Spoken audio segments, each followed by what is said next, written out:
خطبہ نمبر 190 آپ علیہ السلام کے خطبے کا ایک حصہ، جس میں حمد خدا، ثناء رسول صلی اللہ علیہ وآلہ وسلم اور نصیحت تقوی کا ذکر کیا گیا ہے۔ بسم اللہ الرحمن الرحیم۔ حمد خدا۔ احمده شکرا لانعامه واستعینه على وظائف حقوقه عزیز الجند عظیم المجد۔ میں اس کی حمد کرتا ہوں اس کے انعام کا شکریہ ادا کرنے کے لیے، اور اس سے مدد چاہتا ہوں اس کے حقوق سے عہدہ برا ہونے کے لیے۔ اس کا لشکر غالب ہے اور بزرگی عظیم ہے۔ ثناء رسول صلی اللہ علیہ وآلہ وسلم۔ واشهد ان محمدا عبده ورسوله دعا الى طاعته وقاهر اعداءه جهادا عن دينه لا يثنيه عن ذلك اجتماع على تكذيبه والتماس لاطفاء نوره۔ میں اس بات کی شہادت دیتا ہوں کہ محمد صلی اللہ علیہ وآلہ وسلم اللہ کے بندے اور اس کے رسول ہیں۔ انہوں نے اس کی اطاعت کی دعوت دی ہے اور اس کے دشمنوں پر غلبہ حاصل کیا ہے۔ اس کے دین میں جہاد کے ذریعے انہیں اس بات سے نہ ظالموں کا ان کے جھٹلانے پر اجتماع رک سکا ہے اور نہ ان کی نور ہدایت کو خاموش کرنے کی خواہش منع کر سکی ہے۔ تقوی الہی کی نصیحت۔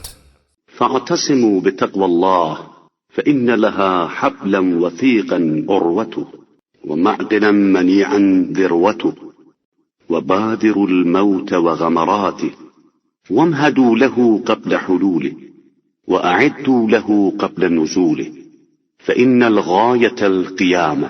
تم لوگ تقوی الہی سے وابستہ ہو جاؤ کہ اس کی ریسمان کے بندھن مضبوط اور اس کی پناہ کی چوٹی ہر جہت سے محفوظ ہے۔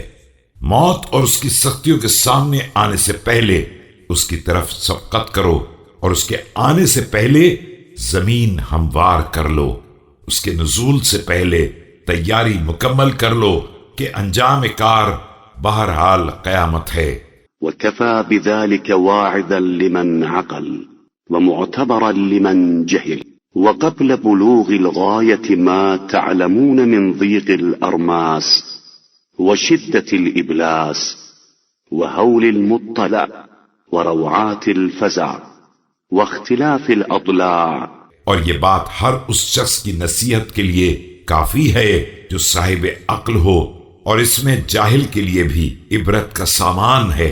اور تمہیں یہ بھی معلوم ہے کہ اس انجام تک پہنچنے سے پہلے تنگی لحد اور شدت برزخ کا بھی سامنا ہے، جہاں برزخ کی ہولناکی، خوف کی دہشت، پسلیوں کا ادھر سے ادھر ہو جانا، واستكاك الأسماع وظلمة اللحد وخيفة الوعد وغم الضريح وردم الصفيح فالله الله عباد الله فإن الدنيا ماضية بكم على سنن۔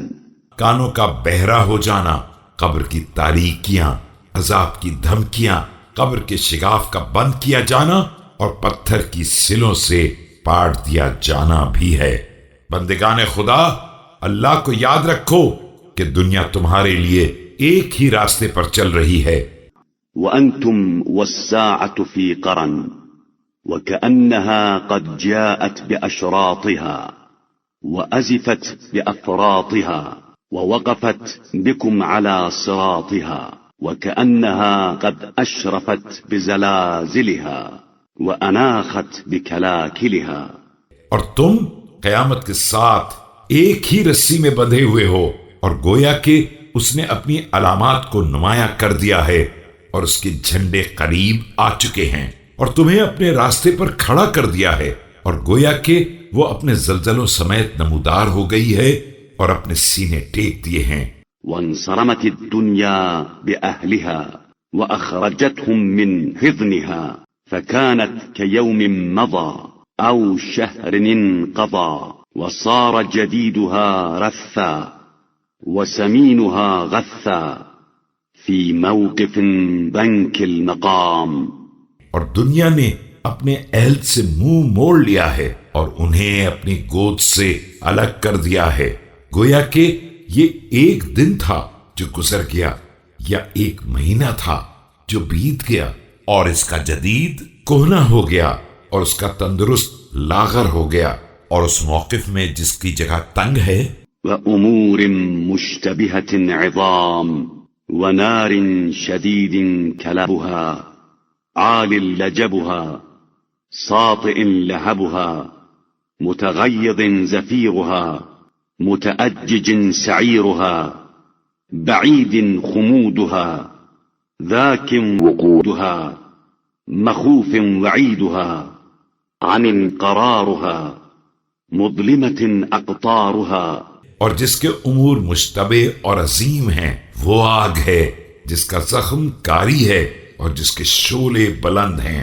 اس کی بھڑک نمایاں ہے اور بھڑکنے کی آوازیں غضبناک ہیں، اس کی لپٹیں تیز ہیں، بجھنے کے امکانات بعید ہیں، اس کا بھڑکنا تیز ہے اور اس کے خطرات دہشت ناک ہیں، اس کا گڑھا تاریک ہے اور اس کے اطراف اندھیرا ہی اندھیرا ہے۔ حامية قدورها فظيعة أمورها وسيق الذين اتقوا ربهم إلى الجنة زمرا قد أمن العذاب وانقطع العتاب وزحزحوا عن النار واطمأنت بهم الدار۔ اس کی دیگیں کھولتی ہوئی ہیں اور اس کے امور دہشت ناک ہیں، اس وقت صرف خوف خدا رکھنے والوں کو گروہ در گروہ جنت کی طرف لے جایا جائے گا، جہاں وہ عذاب سے محفوظ ہوں گے اور عتاب کا سلسلہ ختم ہو چکا ہوگا، جہنم سے الگ کر دیے جائیں گے اور اپنے گھر میں اطمینان سے رہیں گے۔ ورضوا المثوى والقرار الذين كانت أعمالهم في الدنيا زاكية وأعينهم باكية وكان ليلهم في دنياهم نهارا تخشعا واستغفارا وكان نهارهم ليلا توحشا وانقطاعا، جہاں اپنی منزل اور اپنے مستقر سے خوش ہوں گے۔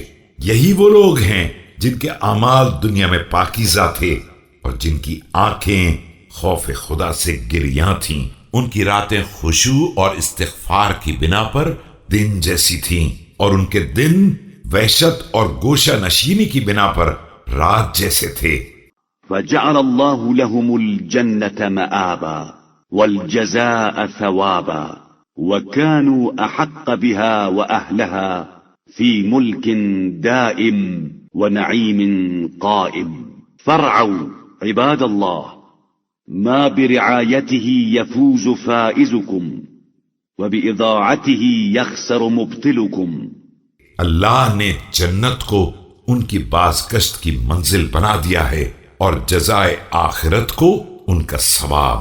یہ حقیقتاً اسی انعام کے حقدار اور اہل تھے جو ملک دائم اور نعیم ابدی میں رہنے والے ہیں۔ بندگان خدا، ان باتوں کا خیال رکھو جن کے ذریعے سے کامیابی حاصل کرنے والا کامیاب ہوتا ہے اور جن کو ضائع کر دینے سے باطل والوں کا گھاٹا ہوتا ہے۔ وبادروا آجالكم بأعمالكم فإنكم مرتهنون بما أسلفتم ومدينون بما قدمتم وكأن قد نزل بكم المخوف فلا رجعة تنالون۔ اپنی موت کی طرف اعمال کے ساتھ سبقت کرو کہ تم گزشتہ اعمال کے گروی ہو اور پہلے والے اعمال کے مقروض ہو، اور اب گویا کہ خوفناک امر نازل ہو چکا ہے جس سے نہ واپسی کا امکان ہے۔ ولا عثرة تقالون استعملنا الله وإياكم بطاعته وطاعة رسوله وعفى عنا وعنكم بفضل رحمته، اور نہ گناہوں کی معافی مانگنے کی گنجائش ہے۔ اللہ ہمیں اور تمہیں اپنی اور اپنے رسول کی اطاعت کی توفیق دے اور اپنے فضل و رحمت سے ہم دونوں سے درگزر فرمائے۔ الزموا الأرض واصبروا على البلاء ولا تحركوا بأيديكم وسيوفكم في هوى ألسنتكم زمین سے چمٹے رہو اور بلاؤں پر صبر کرتے رہو، اپنے ہاتھ اور اپنی تلواروں کو زبان کی خواہشات کا تابع نہ بنانا۔ ولا تستعجلوا بما لم يعجله الله لكم فإنه من مات منكم على فراشه وهو على معرفة حق ربه وحق رسوله وأهل بيته مات شهيدا ووقع أجره على الله۔ اور جس چیز میں خدا نے عجلت نہیں رکھی اس کی جلدی نہ کرنا، کہ اگر کوئی شخص خدا اور رسول و اہل بیت کے حق کی معرفت رکھتے ہوئے بستر پر مر جائے تو وہ بھی شہید ہی مرتا ہے اور اس کا اجر بھی خدا ہی کے ذمے ہوتا ہے۔ واستوجب ثواب ما نوى من صالح عمله وقامت النية مقام إصلاته لسيفه فإن لكل شيء مدة وأجلا۔ اور وہ اپنی نیت کے مطابق نیک اعمال کا ثواب بھی حاصل کر لیتا ہے کہ خود نیت بھی تلوار کھینچنے کی قائم مقام ہو جاتی ہے، اور ہر شے کی ایک مدت ہوتی ہے اور اس کا ایک وقت معین ہوتا ہے۔